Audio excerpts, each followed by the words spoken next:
Votre invité à présent dans la grande interview en direct sur Boursorama, c'est Patrick Bléton, le président du groupe SOR. Bonjour. Bonjour. Merci d'être là avec nous. Vous êtes dans l'actualité, déjà je rappelle, numéro 3 français de la distribution du traitement de l'eau dans l'actualité, puisque vous venez d'annoncer il y a quelques jours l'achat auprès de Veolia pour 190 millions d'euros d'actifs.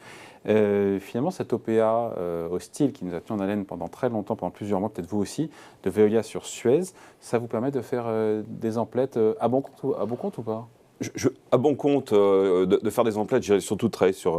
On a une stratégie clairement définie jusqu'en 2025-2030 et je dirais que l'activité de ce que l'on appelle dans notre métier les solutions mobiles rentrait complètement dans notre stratégie. D'où notre intérêt, je dirais, précis sur ce sujet-là, sur ce projet. C'est une bonne affaire, vous l'avez acheté au prix. Dans ces conditions-là, parce qu'on sait que Veolia devait céder des actifs conformément à son engagement auprès de la Commission européenne de Bruxelles. On est en position de force quand on négocie ou c'est, Non, il n'y a pas de position de force. Je pense que l'intérêt, quand on regarde un petit peu ce genre de projet, c'est de voir la complémentarité à long terme et l'upside long terme d'un point de vue financier. Et il rentre tout à fait dans nos cordes, d'où l'investissement un peu élevé, bien sûr, mais qui pour un asset de très très bonne qualité. Pourquoi un peu élevé? Quel chiffre on paye toujours un petit peu trop, vous savez, on paye toujours un petit peu trop, donc c'est sur la... Voilà, mais je dirais que je crois que même Antoine Frérot l'a dit, lui il a bien vendu, nous avons bien acheté, donc tout le monde est content. Et je crois que, le nouveau Suez était porté acquéreur ou pas, pour le coup, de cet actif? Non, Pardon, excusez-moi. Le nouveau Suez avait la possibilité d'acquérir cet asset, mais a préféré, je crois, s'orienter sur les déchets dangereux. Donc voilà. Expliquez-nous un peu cette activité, pour le coup, mobile de traitement de l'eau pour le commun des mortels en Europe. Donc c'est d'être capable d'avoir des solutions temporaires pour des problèmes, par exemple lors d'inondations ou d'incendies, et de pouvoir intervenir à des moments précis sur des solutions soit industrielles, soit dans des collectivités. Et donc de traitement d'eau ou de purification, voilà. Donc des solutions mobiles qui est totalement différent du réseau fixe sur lequel on travaille en temps normal. Donc, et en quoi ça a du potentiel, en quoi c'est rentable en anglais c'est Mobile Water Services, hein. Ça sonne bien. Hein. Déjà la notion de rentabilité, je pense que c'est une activité aujourd'hui qui dégage une certaine profitabilité.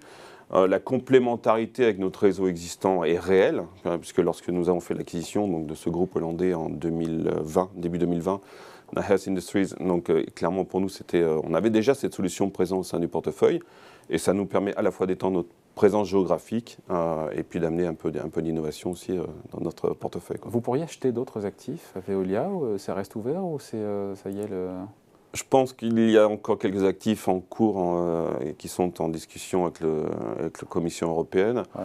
Pour l'instant, il y a des choses qui pourraient vous intéresser là-dedans? Je dirais qu'il y a des choses qui peuvent être intéressantes sur les eaux industrielles.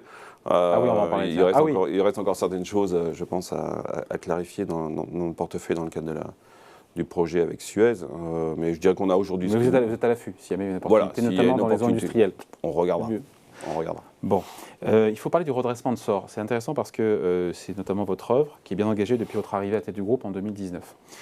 Chiffre d'affaires, là j'ai les chiffres 2021, plus 16% à 1,7 milliard. Vous visez 2 milliards cette année, 250 millions d'euros de résultats opérationnels. C'est quoi? J'ai lu un article où vous disiez que vous aviez réinventé le groupe. En quoi le groupe a changé en 3-4 ans? Parce que j'ai vu que, concrètement, 7500 salariés quand vous arrivez, 12 500 là, au jour d'aujourd'hui. Ouais. Se transformer souvent, c'est pour couper des têtes, et là, ce n'était pas le cas alors? Vous savez, lorsque vous reprenez une entreprise, je dirais que les fondamentaux étaient bons d'un point de vue technique. Sachant que vous venez, pardon, je vous coupe, vous étiez ancien patron de Otis. Oui, Otis, tout à fait, au niveau de l'Europe, ouais. Tout à fait.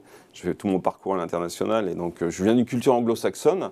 Je pense qu'il y avait...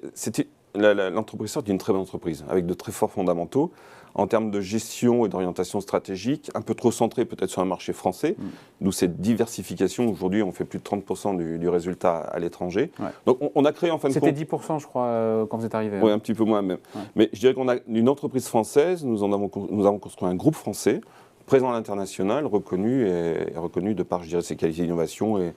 Et pour accompagner un petit peu le sujet, il y avait aussi ce changement de culture qui était nécessaire au sein du groupe. Mais encore concrètement, pour le dire plus prosaïquement, au quotidien, c'est quoi? C'est Le champ de culture, d'accord, mais c'est le portefeuille d'activité, c'est investir, c'est, je ne sais pas, comment, Très bonne comment on question. modèle, comment on façonne, comment... Si vous voulez, quand vous arrivez dans l'entreprise, vous essayez d'avoir une synthèse, une vue à 360 de votre groupe.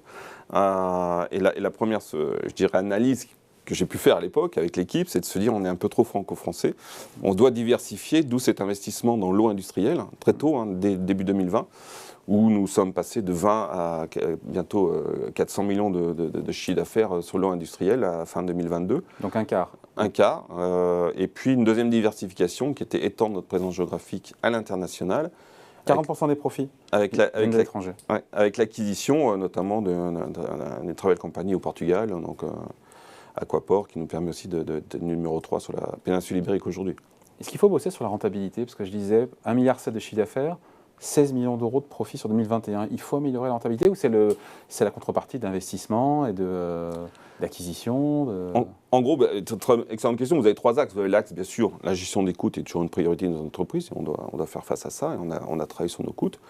On a investi 120 millions sur le digital, de façon à améliorer, je dirais, notre offre digitale, à la fois externe, mais aussi sur nos outils opérationnels. Et puis les acquisitions qui nous ont permis aussi, bien sûr, d'améliorer notre résultat, notamment notre résultat net. C'est-à-dire que la branche de services eau industrielle, aujourd'hui, c'est plus rentable que l'eau pour les municipalités. Vous avez remporté Saint-Étienne d'ailleurs récemment, c'est ça, non? Oui, tout à fait. Nous avons plus rentable si vous voulez, parmi vos différentes activités, qu'est-ce qui est plus rentable ou moins rentable? Il n'y a pas de question de rentabilité les uns par rapport aux autres. Il y a une question de complémentarité dans un portefeuille. Une entreprise, c'est un portefeuille d'activité. On parle de Saint-Étienne. Saint-Étienne, c'est un projet environnemental. C'est 18 millions de mètres cubes qui doivent être économisés sur la durée du contrat. C'est plus de 1000 km de réseau. Ça, c'était le véritable projet porté par l'agglomération. Et je pense qu'on a amené la solution technique qui nous permettait d'y arriver. Ensuite, il est normal que dans des entreprises aujourd'hui, on gère nos coûts, parce que notre sort à une politique sociale aussi, je dirais, assez agressive. Quand je dis agressive, c'est qu'aujourd'hui, on fait une augmentation moyenne de salaire de 4%. On recrute sans période d'essai. Donc on veut aussi amener je dirais, un autre momentum au sein des ressources humaines au sein du groupe SOR.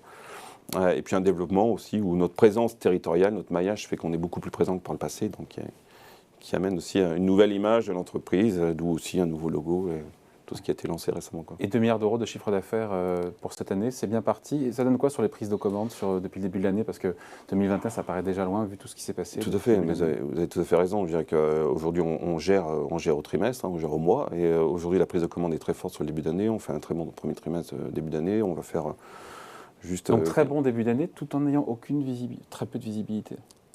Non, visibilité. Sur les prochaines commandes, je veux dire. Sur les... non. Vous savez, quand on est dans des portefeuilles d'activités tels que l'eau, par exemple, on a l'immense bonheur, je dirais, de démarrer une année avec un portefeuille existant. Ouais. Donc on sait déjà... Sur les prises de commandes. Voilà, mais sur les prises de commandes, aujourd'hui, les nouvelles prises de commandes, on sait à peu près où on en est. Je dirais, on sait on va quasiment terminer l'année. On sera aux objectifs en fin d'année et on sera au résultat. 2 milliards d'euros, c'est clairement l'objectif en fin d'année. Un petit mot, comment vous êtes impacté par l'inflation? On parlait juste avant de la Banque Centrale Européenne, des 7,5% d'inflation en Europe. Comment est-ce que vous êtes une industrie consommatrice évidemment d'énergie, de produits chimiques, dans les stations d'épuration, comment ça se passe? Nous avons essayé de réagir assez vite sur le... Comment ça vous coûte déjà? Vous l'avez impacté, vous l'avez calculé? On l'a calculé, ça nous coûte plusieurs dizaines de millions sur l'année 2022. On vient de signer un contrat avec une très belle entreprise espagnole sur l'énergie solaire. Donc on est en train de réinventer le modèle aussi énergétique au sein de l'entreprise. Nous avons travaillé avec Engie aussi sur d'autres sujets et qui nous permettent aussi de réaliser certaines économies. Donc on est en train de réinventer notre modèle énergétique au sein de l'entreprise. Tout en investissant d'abord. Tout en en investissant. Donc on remet un peu de capex, je dirais, sur nos usines aujourd'hui. Je crois que ça nous aide aussi à cette transition écologique sur laquelle on s'est engagé. On a des bandes aujourd'hui qui ont été liées, des green bonds, donc liées à des engagements très fermes en termes d'économie, de saving sur l'énergie et sur l'eau. Et en 2030, donc 100% du parc sera en énergie verte. Bon, l'eau, il faut en parler. J'aurais dû commencer par là, Patrick Bléton. L'eau, ressource fragile, précieuse, rare. On ne s'en rend pas compte en France parce que ce n'est pas dans le débat. Ouais. Mais il y a le stress hydrique qu'on peut voir à l'étranger sur fond de sécheresse. Est-ce qu'on regarde ça de loin, de manière distanciée, ou on se dit que un jour, ça sera pour nous aussi, hein? Parce qu'en France, on n'a pas de problème, globalement, non? En France, Si vous voulez, ce qui est intéressant de voir, c'est que le sujet de l'eau est arrivé à la COP26, on en parlera réellement à la COP27. Les collectivités commencent à prendre conscience du stress hydrique, y compris en France. Un stress hydrique qui est géré dans le sud de la France, essentiellement. 2 heures d'avion de chez nous, vous allez en Espagne, vous avez réellement des sujets très importants. Donc c'est un sujet, on parlait de 2050, c'est 7 milliards de personnes qui vont souffrir de stress hydrique dans le monde. Alors qu'est-ce qu'on appelle stress hydrique? Stress hydrique, c'est un manque de ressources ou pas accès. Ça veut dire moins d'eau ou moins bonne qualité? Moins d'eau, moins bonne qualité, pas accès au réseau. Donc c'est un enjeu, je dirais, global. 7 milliards, mais ça veut dire on sera combien sur 14? Oui, voilà, c'est 50% de la population mondiale qui va souffrir quelque part, soit d'une qualité d'eau, je dirais, moins bonne, ou soit, je dirais... Pardon d'être un petit peu ethnocentré, mais sur la France, c'est des sujets aussi qui nous concernent? Mais tout à fait. Je pense qu'aujourd'hui, je vais vous donner un chiffre qui peut être révoltant. La France, 20% de fuite en France sur les réseaux en eau. C'est l'équivalent d'alimenter la Belgique pendant 1 an en eau potable. Donc, il y a un enjeu aujourd'hui de réseau, d'investissement sur les réseaux, y compris dans le plan de relance qui avait lancé les fonds, je dirais, qui avaient été dédiés à ces investissements étaient assez faibles. Il y a une prise de conscience nationale à avoir sur le sujet. Et on pousse ce sujet-là au sein de l'entreprise, nous, au niveau de la protection de la ressource. Mais aujourd'hui, des villes vont être en stress hydrique. Nous le savons déjà, on sait quelles villes. Je ne vais pas vous donner le nom des villes, parce que ça, c'est avec les collectivités que nous le gérons directement. Mais des villes du sud de la France, pas du nord de la France. Sud de la France, un peu centre-France. On a même vu, il y a 2 ans, une ville... De plus en plus de villes en France, dans les prochaines années, vont souffrir de stress hydrique. Si vous prenez la carte de France sur les 10 dernières années, ce qui est assez intéressant en termes de stress hydrique, il y a une évolution réelle, quoi, donc, dans le mauvais sens. Hein. Donc voilà, donc on a un vrai sujet, c'est un sujet politique, on doit s'engager derrière. C'est un sujet que nous avons pris au sein de SOR, je dirais, c'est notre leitmotiv de tous les jours pour engager les équipes. Ça fait partie aussi de notre changement de culture, mais c'est quelque chose sur lequel on doit avancer, quoi. Un petit mot, et je vais me poser la question, parce que maintenant l'OPA est derrière de Veolia sur Suez, mais en quoi ça transforme le marché de l'eau en France? Peut-être en Europe aussi, mais surtout, encore une fois, pardon, de la France. Vous avez 18% du marché de l'eau. Ça pose des questions de concurrence. Est-ce que la concurrence, elle est suffisamment équilibrée? Après, encore une fois, ce rachat, il reste toujours 3 gros acteurs, donc vous. Qu'est-ce que ça change sur le marché de l'eau français? L'équilibre concurrentiel est le même. Il n'a pas changé. Je pense, et je viens d'un grand groupe américain, mais il est important d'avoir un leader dans un métier. Aujourd'hui, Veolia est réellement devenu le leader à la fois en taille, en termes d'innovation, en termes de capacité d'innovation. Je pense qu'on avait besoin d'un leader mondial. Aujourd'hui, la France est reconnue de par ses métiers de l'eau dans le monde entier. Il est normal de voir, je dirais, ce genre de fusion. Après, la façon dont ça s'est passé, ça a un peu perturbé le marché. Mais en termes de concurrence, aujourd'hui, ça ne change strictement rien, quoi. Et vous êtes donc en capacité à concurrencer, donc, notamment Veolia, Suez et Veolia, sur les gros contrats, sur les grosses municipalités, ou ce n'est pas spécialement votre enjeu, puisque voilà, des gros contrats, c'est beau, c'est peut-être un des plus rentables d'ailleurs, par rapport aux eaux industrielles. Je reviens. La SOR a été créée à l'origine dans les années 30 pour irriguer, je dirais, amener l'eau dans les petites collectivités. Notre portefeuille de base, c'est ville moyenne, petite ville, ville moyenne. Et on commence à rentrer dans les grandes agglomérations, parce qu'aujourd'hui, on a la capacité, je dirais, d'investissement et d'innovation qui nous... Comme pour Saint-Étienne. Quels autres agglos vous avez de taille à peu près similaire que Saint-Étienne? On n'a pas. Saint-Étienne est le plus gros contrat que nous ayons gagné à ce jour, mais aujourd'hui, on est appelé sur de très gros contrats en France, y compris à l'étranger. On a l'équivalent en Espagne. On a l'équivalent de Saint-Étienne en Espagne et en Arabie Saoudite ou dans d'autres pays. Mais il nous manquait, je dirais, un flagship français. Est-ce que c'est vrai que les marges sont meilleures hors de France? C'est vrai, ça?